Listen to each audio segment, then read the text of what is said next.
the president has, by a warrant, suspended the Chief Justice with immediate effect pending the outcome of the committee's proceedings. So, Elton, 3 things we are learning from this. One, that there are 3 petitions in respect of the removal processes for the Chief Justice, and a prima facie case has been made. That is, on the face of it, the Council of State, together with the president, have decided that there may be some merit to it that must be investigated. That determination has been made. Consequently, the president has put together a 5-member committee chaired by the Supreme Court judge, the second most senior, Justice Gabriel Scott Foreman, who was appointed by John Mahama himself in 2015 to chair this 5-member committee. And he himself, there was a person against him.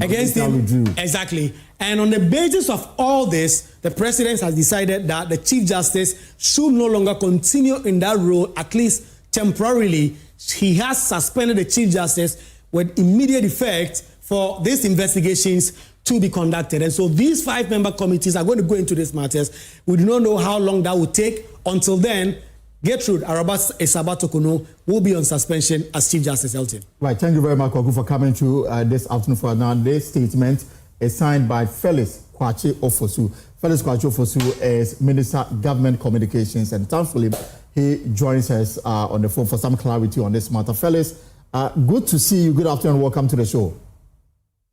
Good afternoon. Thanks for having me. Great. So, emphatically, the Chief Justice will stay suspended until the final determination of this case. Yes, that is precisely what has been communicated in the statement. And this is based on the 3 petitions and the recommendation of the Council of State. Yes, Elton, I think we are all familiar with the fact that a couple of weeks ago I issued a statement informing the people of Ghana that the president had received petitions from 3 separate quarters, all of which were alleging various forms of wrongdoing against the Chief Justice and demanding her removal from office. Now, the president is bound by Ghana's constitution to act in a particular way when this happens.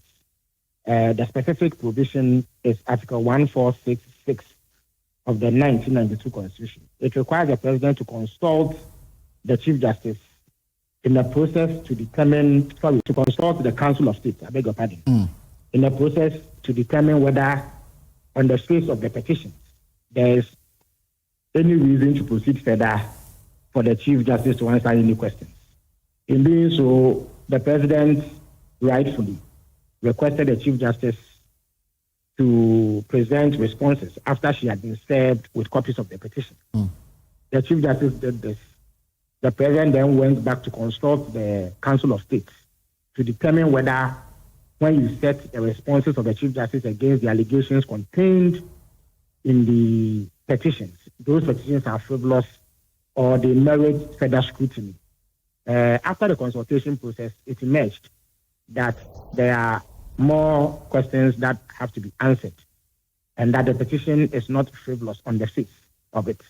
Now, I must stress, and it is with great emphasis that I stress this, that the president has not by this said that the Chief Justice is guilty of any offense, right, or any of the claims contained in the petition. The president is only enjoined by law, after having determined prima facie, to set up a committee to look into the allegations and offer the Chief Justice every available opportunity to answer to these claims in detail. And then after that, the committee will present recommendations for the president to act. Now, the Constitution requires that this process is consultative. And so you find that at every step of the way, the president has consulted the Council of State. Now, once the committee has been formed, and if you look at the composition of the committee, the Constitution makes it clear that 2 of the members must be justices of the Supreme Court. And then 3 other members who are not lawyers and who are not members of the Council of State. So that requirement is clearly met, I beg your pardon, in full compliance with the Constitution. Once this is done, the petitions are then referred to them, which has been done as I speak to you.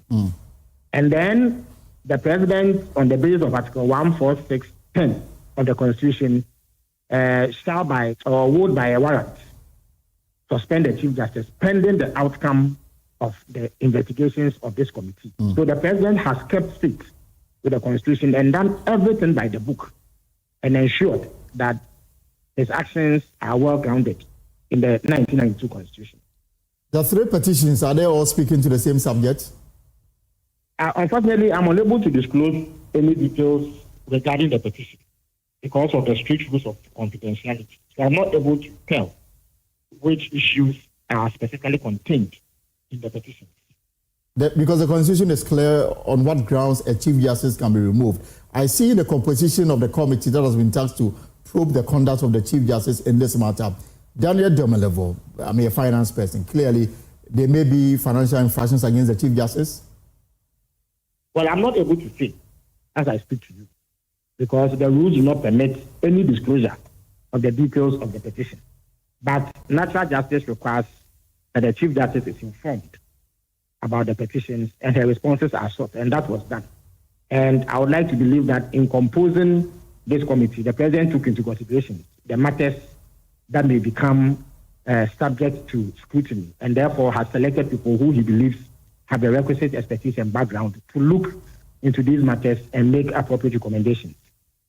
So as far as the petitions are concerned, only the President, perhaps the members of the Council of States and those that have been constituted to probe the Chief Justice may be aware of the content of it. Is that what it is? Absolutely. You've rendered it as accurately as it should. Therefore, you cannot deny or confirm that what we are seeing on social media, that it may be due to some financial indiscretion and her decision to compose a team to sit on matters, or politically exposed matters that came before the Supreme Court. You cannot deny or confirm that that could be the content of the petition. As I have been at pains to say all afternoon, I am not in a position to disclose the contents of the petition because it is not to be disclosed as per the rules governing this particular process. I'm curious to know what went into deciding the membership for this committee. There's Bafuboni, there's Pamwan, there is also Daniel Domelevo. Well, the guidelines for setting up the committee is clearly stipulated in Article 1466. And I think that the President has met those requirements. If you look at the composition, there are 2 justices of the Supreme Court, which the Constitution stipulates should be there. There's a former Auditor General, there's a major from the Ghana Armed Forces, and then there's a professor from the University of Ghana. My belief is that the President believes that these are people who have what it takes to look into the matters based on what is before him. So who acts now in the absence of the Chief Justice? Well, I think that is a matter that the Judiciary of Ghana will resolve administratively. They have their own processes for determining who acts in the absence of the Chief Justice. It's not a matter that the President will determine. Kindly hold it for me because